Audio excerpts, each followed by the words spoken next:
Hello,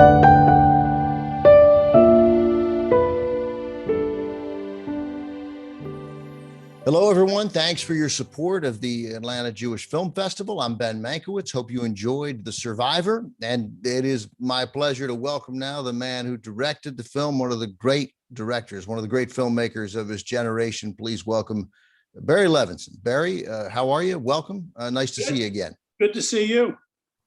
I'm getting tired of these virtual interviews, but it's better to see you virtually than not to see you at all.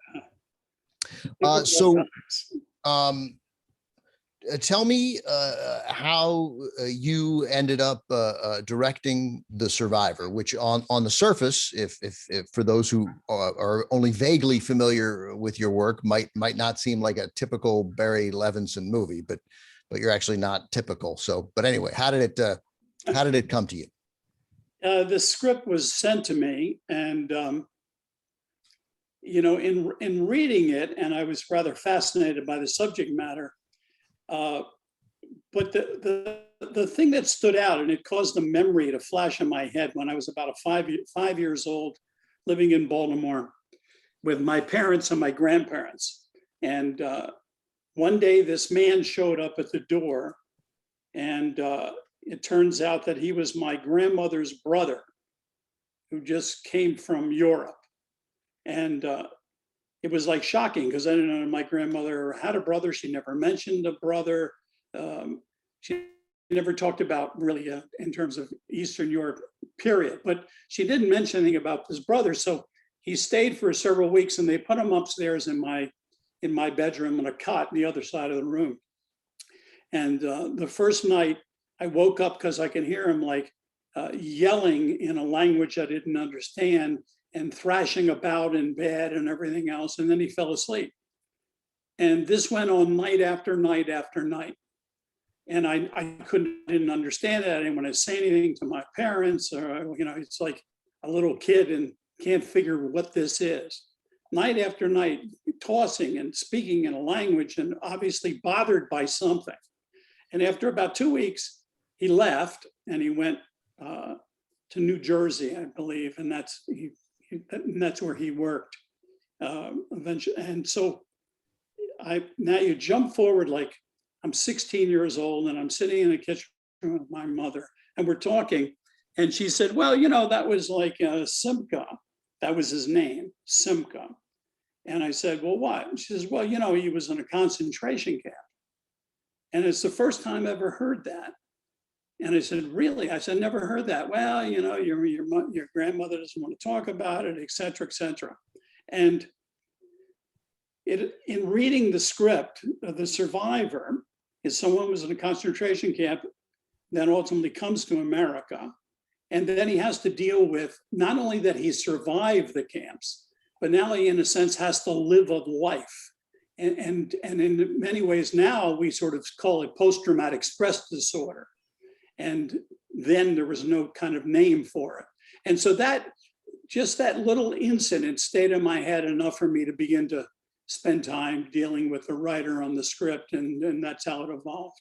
Was Uncle Simca the only member of your family to have been in the camps? I think there were several others, but they didn't talk about it, so I never really understood. You have to remember that so many people didn't want to talk about it, especially back then. And those experiences were not, commonly shared.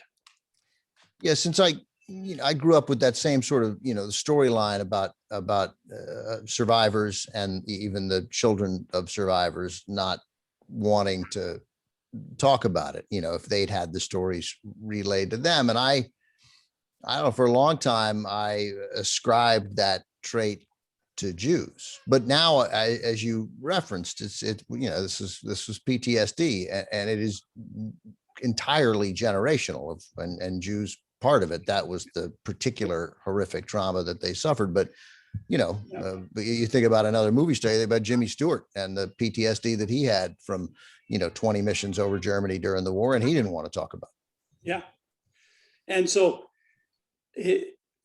it would have been a subject that would not have occurred to me until it sort of, struck home on a personal note, because in the years after, and he moved away, he ultimately had a family and everything else, but he struggled with the issue the rest of his life. And, it was not, in a sense, a life that he could finally come to terms with. He struggled until he died. So the story that we see, I mean, this is for any historical story, but it feels particularly relevant to ask about a powerful Holocaust survivor story like this one.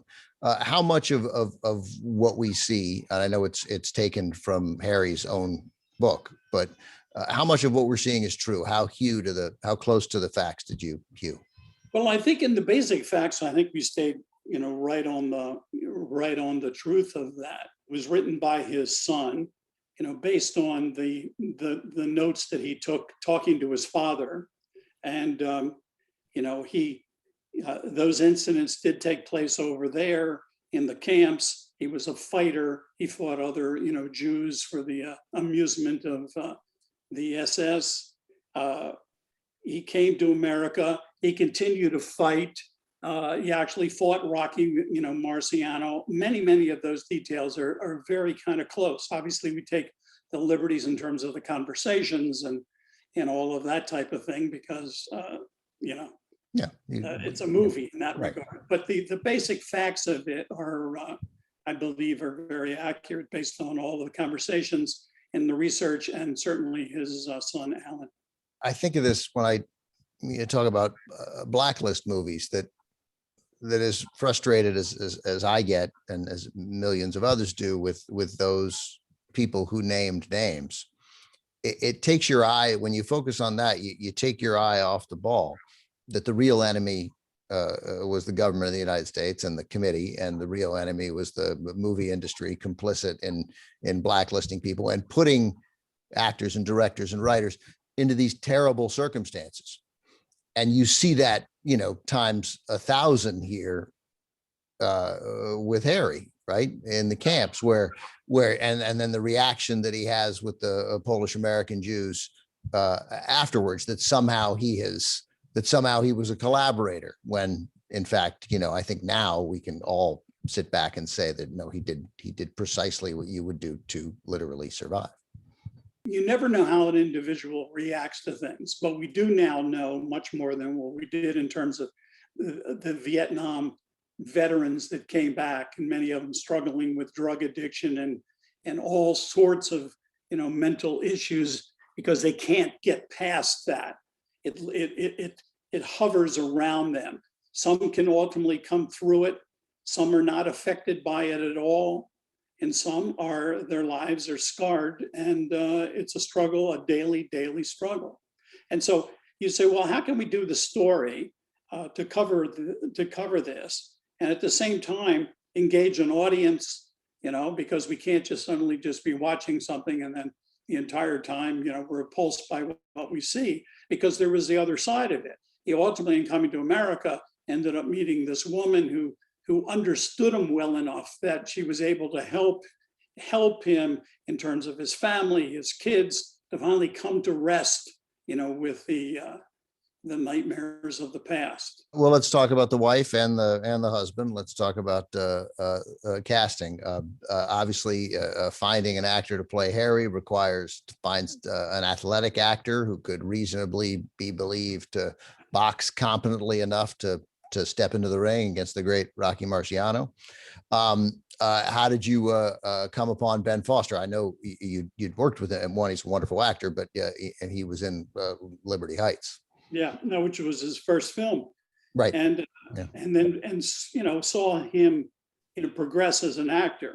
I mean, I think he's really one of the great character actor, leading man types to come along. I mean, when you see the film, he's like another human being. He's like several different human beings. At one point you see him nearly emaciated. He lost 60 pounds for the camp sequences. He lost 60 pounds between the scenes in the States and the camp. So so when we began to shoot that portion of the movie, he was 60 pounds lighter.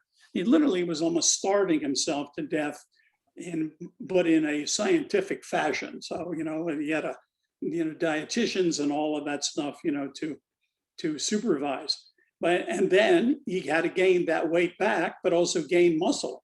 And he had to train, and he had to learn how to really kind of box. And so just the physicality of it all was overwhelming.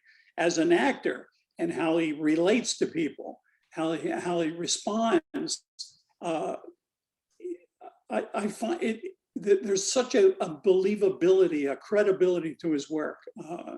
I can't say enough about his commitment and his talent.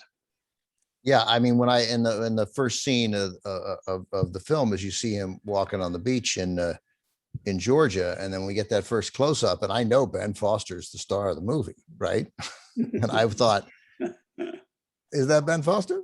Am I looking at Ben Foster? Because that was yeah, and that is a considerable progression that you gave him. And I read that he was up. There was no suggestion that he rejected out of hand. He was willing to try and commit to nearly everything, as that weight loss and gain suggests. Yeah, he's an incredibly committed actor with enormous talent. So it's a delight to work with him. I say that in terms of how dark the film can be at times, but there's also the lighter moments with it, and you see him, and how he navigates all of that. I should have taken a note a minute ago, because you described him as a character actor, leading man. Do I have that right? Is that the wording you used? I think I know what you mean, but explain it. Well, I mean, I think he can literally become another human being, as you see in that. Generally, there are a bunch of, leading men that can't, they're kind of work in a certain area, Gary Cooper was kind of Gary Cooper. Right. And, Cary Grant, etc. John Wayne was John Wayne. I mean, there are these, great actors that are leading men. And I think that Ben, in a sense, kind of like splits that, where he can literally drift off into something else, or he can play a version of himself, but that's what I mean by the range of it. And so I think he can carry a film in a way that I haven't seen that often. There are a few actors that do that type of work, which is really sensational to see. Did you go after others, or did you focus right away as you read this on Ben? I mean, you have to. Again, we have to. When you start saying, "Well, who in the world can do this?" Right. Which is right away, you're already eliminating a lot of actors, and so his name came up very quickly, and I had a conversation with him on the phone, and he said, "Well, let me read the script," and I sent it over to him, and I think it was like a day later. He says, "Great, I'm in." It's nice when it works that way, isn't it? I know. That happens for every movie, right? You just send it to an actor and they go, "Great, I'm in." Yeah. You don't even talk to an agent. It's great. For those who maybe haven't seen, I mean, just in addition to Ben's first movie, Liberty Heights, which he did with Barry, he's in a couple of a remake of 3:10 to Yuma, that Western, and then kind of a neo-Western, which I thought was the best movie, I think, of 2016, Hell or High Water. So casting his wife, this is an actor, Vicky Krieps. So I have her last name. Am I pronouncing it correct? Yeah. She's phenomenal, man. There's something, again, special about her. So you had two leading actors who really instantly, there's this substance and quality to them, no matter what they're doing. Yeah. But it's ironic. When I read the script, that I thought of Vicky from Phantom Thread, and I thought there's something about her that I thought would really be, interesting, because she's strong individual, and you can sense the intelligence, and at the same time she had a certain kind of warmth about her, and so that was the only name that came to mind, that I thought she would be perfect for it. She's solid, and as the script evolves, you can see how her influence on him, and she's strong, and so has happened. And I think lucky sending it to her and then getting a very quick answer on that as well. And so I was thrilled that I thought, okay, these two can work well together, especially as this movie progresses and you begin to see her influence on Harry Haft. Yeah, I kept waiting for her to poison him. The Phantom Thread, which Barry mentioned, that's Paul Thomas Anderson's movie from 2017, Daniel Day-Lewis and Vicky Krieps. And I keep promoting stuff that I just like. For those who haven't checked out, there's a British English series that I think people at the AJ Atlanta Jewish Film Festival would like. It's a television version of Das Boot. The second season is out, but not available in America. But the first season it's sensational, and Vicky Krieps is really the lead in it, and she's typically phenomenal. And of course, there's submarines in it, and it's World War II, so yeah. I'm gonna watch. I'm curious about Ben, and Vicky is German, or I guess she's from Luxembourg, but she's European, German speaking, but the accent, is always a challenge. And if an actor doesn't get it, it can take the audience right out of it. But I completely believe that Ben was a Polish American. Right. Ben and Vicky, both worked to make sure that their accents would fit what they were doing, and it's nice to see when actors are really kind of preparing and putting it together, They don't have to come to me about every particular thing, but they're preparing and laying things out and et cetera. And there's a scene in the kitchen towards the latter part of the film. And she asks him a question, and it gets to one of the key moments, in a sense, of the horrors that he had faced in terms of what happened between he and his friend. And the scene supposedly ends where he says that, and then she comes over and she gives him a hug. That was sort of like the conclusion to the scene. And this is why I'm so always impressed with Vicky. I said to her just before we were ready to go, I said, when he says that at the end, don't get up and don't walk over to him. Don't comfort him in that moment. Just sit there and look at him. And she said, well, what do you not do? I said, no, let's just see what happens. If you see that, you see how it turns, suddenly it explodes at the end of it, because he doesn't get up. And then she says, you have to tell your son, and boom, that she threw that line in there at that point. And it just exploded into, I think, an extremely strong, honest scene. And, that's an actress, with real intelligence and understanding the scene that she's in and the values that come from it. And when you can get that with actors, and that applied to both of them in that scene, then sometimes you could be here, but all of a sudden it's like, boom, it goes up a notch and you hit a new moment. As a Jewish director telling a Holocaust story, is there weight that comes with that? Or are you beyond that it's it's a serious movie and you take it seriously? No, I mean, every movie has a challenge to it, and something that you're trying to explore and find, so whatever you're working on, you've got to create the tone, the credibility of whatever it is. Even if it's a wacky comedy, you have to find the soul of the piece in a way. I mean, this one here, you have obligations that you want to be as authentic as you can to some of the sequences we show.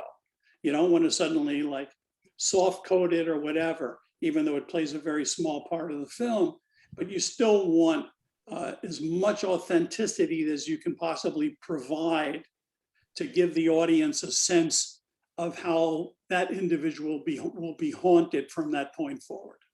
I want to talk about directing actors playing Nazis. Really nice actor who's really rangy. I mean, mostly I've seen Billy Magnuson be funny. So seeing him here as Dietrich Schneider and seeing him sort of relish the sport and clearly feed off the brutality that he's causing and the emotional torture that he's causing. What are the challenges for you in directing an actor to play a part like that? And what do you see as like I just imagine there's no way that it's easy for these guys to play parts like this. Well, it's interesting in terms of Billy. We just had a bunch of actors on tape. And as it turned out on this particular tape, they were all German, except for Billy. Mm-hmm. And I didn't recognize Billy. So I'm watching all of which I thought was the tape of German actors. And he was the one I responded to. It was the only non-German of the group. But his accent, the way he talked, expressed himself, I thought was fascinating to me. And he's got a keen ear and great understanding of what's required of the role, because you can't play a character as a pure villain. There's a point where it wears itself out. But and in a sense, to me, it's more frightening when sometimes they're talking and they seem to be very pleasant. Sure. and talking about very things, and then there's the other side of them. And I think that he surprised me in that you can see how the gears can shift and how his philosophy is, etc. So I bought him mixed in with this whole group of other actors. I'm not an actor, and so I don't really know what I'm talking about here, but I was struck by the rapidity of his response to Ben when they're driving, and Ben says something like, you were going to kill my friend, or you killed his wife, right? The friend's wife, Rachel, the woman that he said you killed his wife, and there's no, my instinct, were I an actor, or what I expect to see from watching actors, would be to have a pause and Billy to say, not me, it was the machine. But instead, if I'm remembering correctly, he said, you killed his wife. He goes, not me, it was the machine. Like this automatic instant response that really, again, I thought, oh, wow, that little moment I found very interesting. Yes. And he stayed that particular sensibility that he uses periodically. You can see how he makes those adjustments. How in a sense you find the reason why you do what you do. Yeah, and when what you do is so monstrous, it's like his brain has turned in. No, I said this is what I say. Like, not me, machine. Machine's the machine, right? You almost, which almost in a sense gives him a tiny bit of humanity, because at least, and it's a pretty small at least, he had to find something to tell himself, something to excuse in his brain the madness that he was not just participating in, but perpetrating.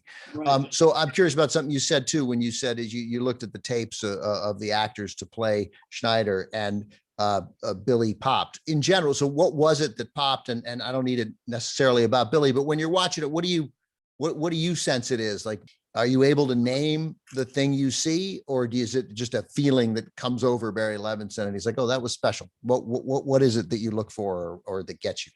Well, you can analyze it, but sometimes you just sort of go on your intuition, and sometimes you respond to certain people right away. Just you do right away. Sometimes, you can see, if I go back to the first film I did, for the actors that I used, the male actors, I went through like 500 actors to pick, the 5 that we had. You're talking about Diner. Talking about Diner. And in terms of the female role of Beth, Ellen Barkin was the only person I saw. The other ones I was trying to figure out, because I'm trying to figure out the rhythms of the other people. So it was a little more complicated, because you want this person's rhythm and this rhythm. It's like putting together a band in a way, and that there's going to be a certain kind of rhythm to it all. And so, but in the end of the day, you work on instinct. Sometimes you immediately go, gee, this person's really interesting, I'd like to know more. And if I like to know more, then I know that I'm sort of engaged. Danny DeVito, Peter Sarsgaard, John Leguizamo, a couple of those guys you've worked with before. Obviously, I know DeVito, but do you reach out to friends to sort of, guys to play these small but critical parts? And it's important when you have actors of substance in these roles. Is that you rely on friendships, or do you sell them on the script? Well, in a case of, say, Danny, the original trainer, Charlie, I'm looking at the photos because there's those old photos of Marciano and his trainer, Charlie, and Charlie was the size of DeVito. When I looked at it, I went, oh my God, I've never done, you don't picture a trainer, a boxing trainer, Yeah, and bigger and etc. And so he was so close to Danny that as soon as I looked at him, I says, Danny would be terrific. He's a really good actor. He's got a lot of range to it. He would be perfect for it. And it would be exactly what, Charlie was, in terms of physicality. So that's how that happened. Sometimes you can call someone and see if they're free and they want to do something and jump in. And sometimes you just got to go through the process. where'd you shoot the film? We shot in Budapest. Then we shot in Coney Island, Yeah, right clearly, in the beach yes. around there. And then we went down to Georgia, to that particular island that we were shooting on. Well, as usual, you managed to capture time and place so effectively, Well, credit. Yeah. So you mentioned Diner, and we'll wrap this up, but so it's been I get 82, so it's 40 years, right? Since Diner. And obviously television was around then, but we weren't making quality dramatic television. And here you are in this same year in 2021 and releasing The Survivor, this sort of powerful Holocaust story. And again, the challenge in these stories, you find a new way to tell it, and telling it through Harry's story as a boxer forced to really fight for his life each time is really inventive and new. And at the same time, you're, executive producing, and I think you directed 2 episodes of Dope Sick, which everybody should check out on, I think Well, on thank Hulu. you. Yeah, with Michael Keaton. And I mean, is this you've fully embraced this this new age where some of the most dramatic, some of the funniest, some of the best stuff, some of the best writing is happening not on the big screen, but Yes. on streaming services. I grew up on television. I went to the movies every Saturday as a kid, so I didn't make a distinction. If I saw something I liked, I saw Marty on television, Right. Then it was a feature. So I've always thought that, good work is good work wherever it may be. And, you don't want to see Lawrence of Arabia on your TV. You want to see it on the big screen. But there are those things within it, and you go with it. Look, you're looking at your audience in terms of TCM. You're looking at some of these incredible movies, and otherwise no one will see them, right? So Right. television provides the past as well as the present on 2 different levels, Yeah. So it's interesting when you'll see that in the end of the day, some things work here, some things work there, and that's the way it is. So Dope Sick, when Danny Strong came to me about it and said, would you, get involved? And I said, well, I'll do like the first few episodes. I'll work on the casting and, the look of it, etc. I said, oh, this is a valid story. This is a good story. He's written a terrific, 8 episodes of this opioid crisis. So I thought, okay, that's worthwhile to do.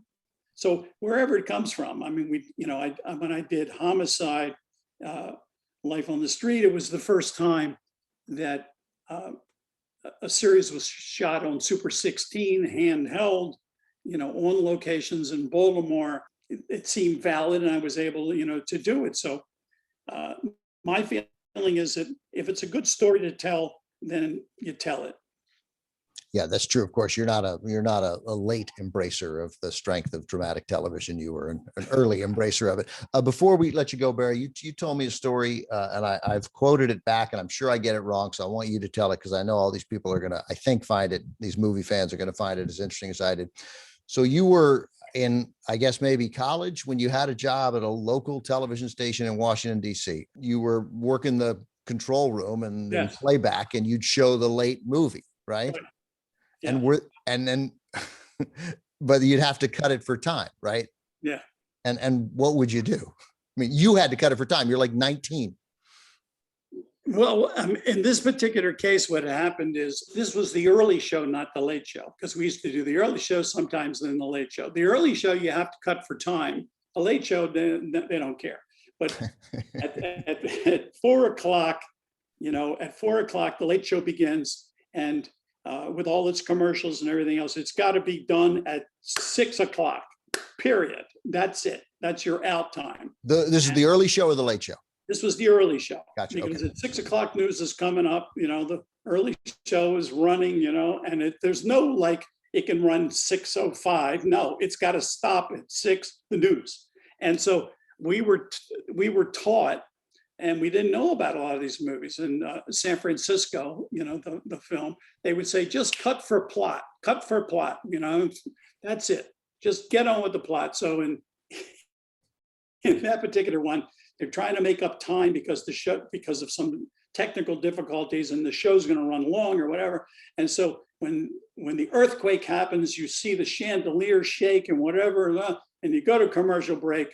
And when you come back, they're just looking at the ruins of San Francisco.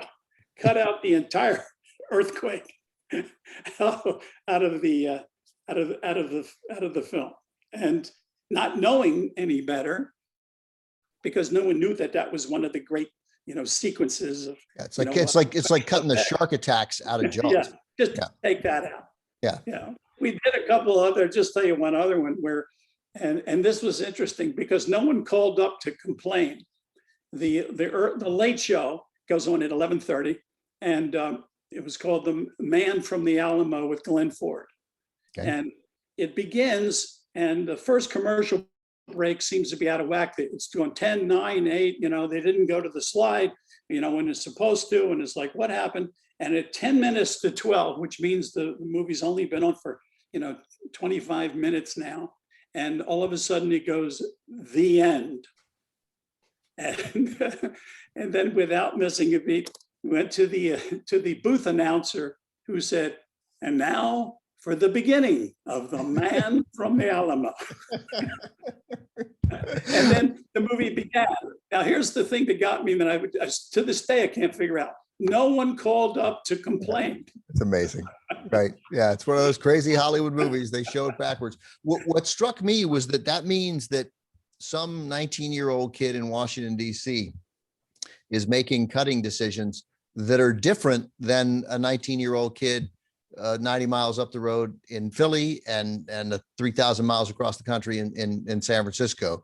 Like, I always thought that there were particular ways that these movies had to be cut, but they could have been cut differently in Chicago and Minneapolis and Austin, Texas, everywhere. Yes, they just cut them all different ways. Yeah. And by people who didn't know the movie necessarily. Did not know anything about it. Had no historical references to what it was or the names of the directors or anything else. And so, now when, with TCM, you talk about it. Well, when they made this movie and they give you some information, back then, and a bunch of kids like us all over the country are, working for, a few dollars and playing with movies and not understanding the consequences of it. It's amazing that in that sense, now that I know that story from you, it's amazing that they were as good as they were without Barry Levinson. The Survivor is wonderful. Dopesick as well. Congratulations on all your success. I know you're working on a couple of other things too, which I'm anxious to see. So thanks for taking the time to talk to everybody at the Atlanta Jewish Film Festival. No, it's great. Good to see you again. Yeah, you too. Barry Levinson, everybody. Thanks for joining us. Bye-bye.